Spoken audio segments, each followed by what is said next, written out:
Premier volet de notre série sur les municipales à J-13 du premier tour. Bonsoir Frédéric Dabi. Bonsoir. Vous êtes directeur général adjoint de l'IFOP, qui reste notre institut partenaire fidèle pour la plupart des grands scrutins. Alors Frédéric, on va passer en revue les grands paramètres qu'il faudra avoir en tête pour lire les résultats des 23 et 30 mars.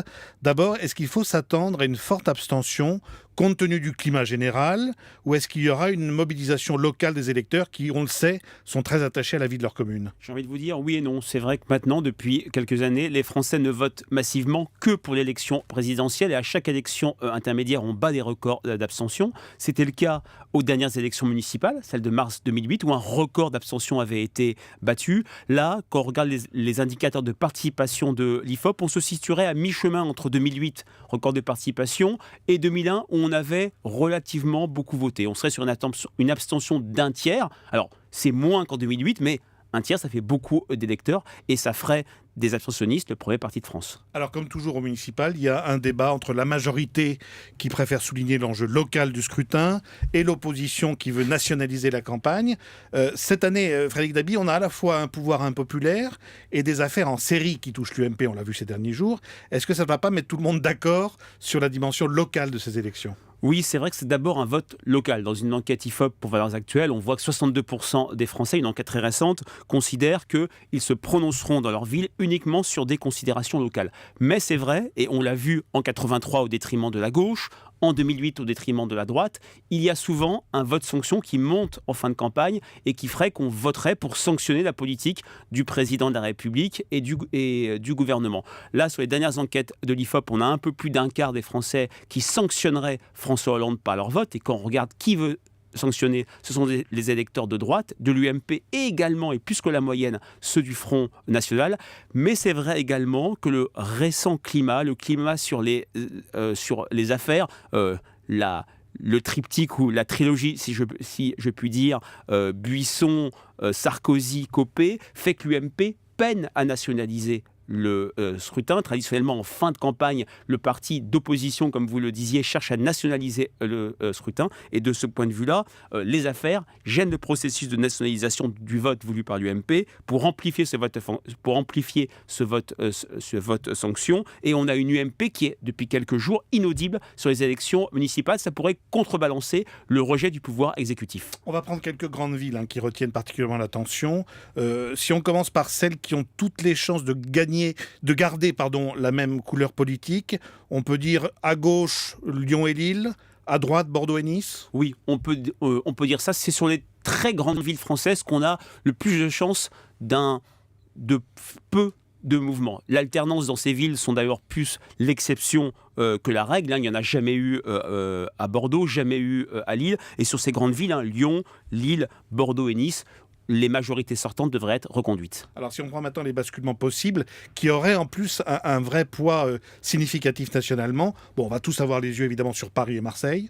Oui, ce sont les deux villes phares, comme elles l'avaient été d'ailleurs en 2008, voire en 2001.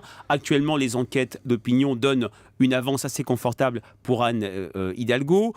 À Paris, une vraie indécision à Marseille entre Gaudin et Patrick Mennucci. Mais attention à ces scrutins. Je mets Lyon de côté, mais Paris-Marseille, ce n'est pas un scrutin, c'est 20 scrutins pour Paris correspondant aux 20 arrondissements et c'est 8 scrutins à Marseille correspondant au secteur. Il pourrait y avoir des surprises au regard du poids du Front National à Marseille ou d'une éventuelle démobilisation des électeurs de gauche à Paris. Scrutin d'arrondissement, c'est important à rappeler. Alors, quelles sont les villes qui sont assez incertaines, je dirais, dans les deux sens, de droite à gauche ou de gauche à droite, pour rester toujours dans les villes de première catégorie, Alors, sur les villes de première catégorie, de la gauche vers la droite, ce qui serait le mouvement le plus fréquent compte tenu de ces indicateurs globaux que vous rappeliez, participation plus faible pour la gauche, popularité de l'exécutif en berne ou vote sanction qui apparaît fort, des villes comme Reims, des villes comme Amiens, Metz, Caen,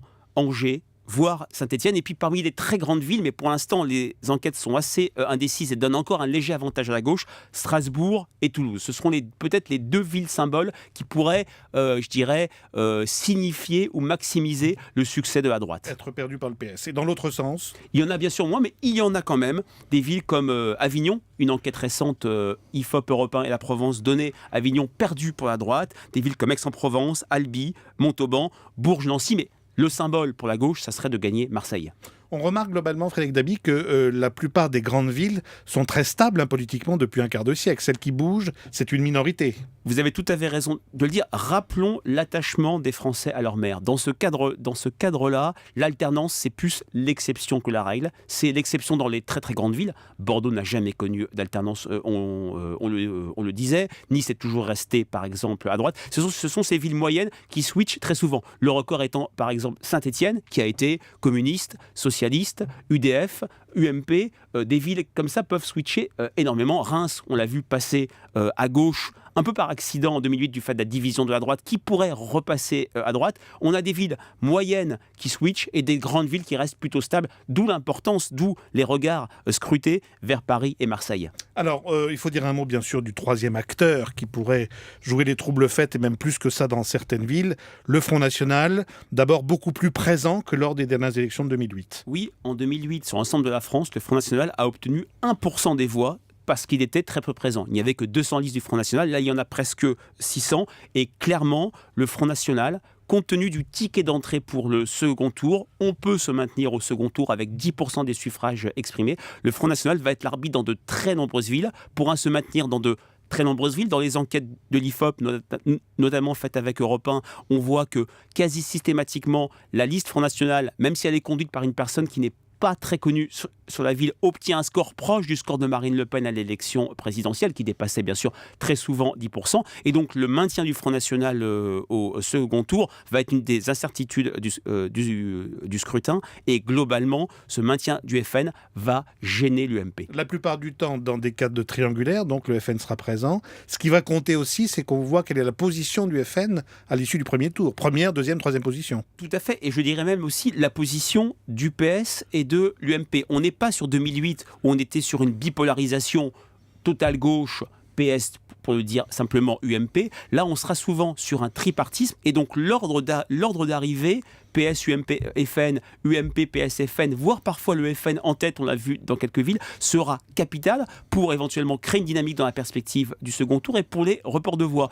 Par exemple, dans les cas où le FN serait troisième et qui serait devancé par l'UMP, on peut penser que le score du FN pourra diminuer d'un score à l'autre, d'un tour à l'autre. Pourquoi ? Parce qu'il y aura du vote utile de droite, frontiste, qui ira sur l'UMP pour empêcher la gauche de gagner ou de conserver une ville. À l'inverse, et c'était le cas d'Avignon la semaine dernière, on verra peut-être si l'UMP est devancé par le FN, et ça sera le cas dans quelques villes du quart sud-est, de l'électorat UMP qui votera Front National au second tour pour empêcher la gauche de gagner. L'ordre d'arrivée sera un des éléments fondamentaux du scrutin. Et les conquêtes municipales possibles du FN, il y en a ? Il y en aura peu, mais il y en aura sans doute. On l'a vu, Forbach, Fréjus, Hénin-Beaumont, où un sondage IFOP Europe 1, La Voix du Nord, donnait le candidat Steve Briois en position de gagner la ville. Mais pour le Front National, on sera moins sur une stratégie de conquête des villes que d'entrée massive dans les conseils municipaux. Merci beaucoup Frédéric Dabi, et j'en profite pour vous signaler que demain, le train européen des municipales fera escale à Marseille. Marseille, deuxième ville de France, où se déroulera notamment l'édition d'Europe Soir de 18h30 à 20h.